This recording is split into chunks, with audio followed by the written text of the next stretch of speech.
જામનગરમાં વર્ષોથી કોંગ્રેસ સાથે જોડાયેલા અને વ્યવસાય વકીલ એવા હારૂન પાલેજાની બુધવારે સાંજે બેડી વિસ્તારમાં સરા જાહેરમાં હત્યા નિપજાવી દેવાતા ચકચાર મચી ગઈ છે.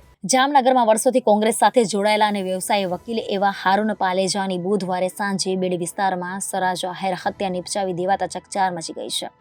હારૂન પાલેજા બેડી વિસ્તારમાંથી પોતાનું બાઇક લઈ પસાર થઈ રહ્યા હતા ત્યારે જ 10 જેટલા શખ્સો તીક્ષ્ણ હથિયારો લઈ તૂટી પડ્યા હતા. ગંભીર રીતે ઘવાયેલા નેતાને હોસ્પિટલ ખાતે ખસેડવામાં આવ્યું હતું, જ્યાં ડોક્ટરે તેને મૃત જાહેર કર્યા હતા. ઘટનાના પગલે જામનગર એસપી સહિતનો પોલીસ કાફલો ઘટનાસ્થળે દોડી આવ્યો હતો અને હોસ્પિટલ પહોંચી ગયા હતા અને આ મામલે વધુ તપાસ હાથ ધરી છે.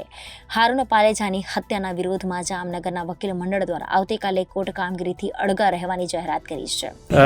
એક મર્ડરનો બનાવ બન્યો છે.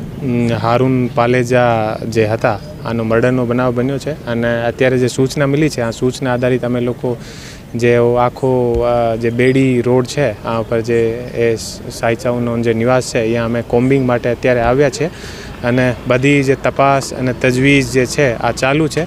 અમે જે પણ આરોપી હશે આના ઉપર પણ કડકથી કડક કાર્યવાહી થશે અને જે પણ એવો કૃત્ય કર્યો છે આ કૃત્ય પર અત્યારે અમારી LCBની SOGની અને બધી જે ટીમ છે એ આરોપીઓ છે આને પકડવા માટે લાગેલી છે અને આસપાસના જે બધા જિલ્લા છે આ જિલ્લાની પોલીસને સાથે પણ અમે લોકો સંપર્કમાં છીએ અને ઝડપથી બધા આરોપીને પણ અમે લોકો પકડી લઈશું અને જે પણ લોકો એવું કૃત્યમાં જે સામેલ હશે આ બધા પર કડકથી કડક કાર્યવાહી. Bureau report Janadesh news Jamnagar.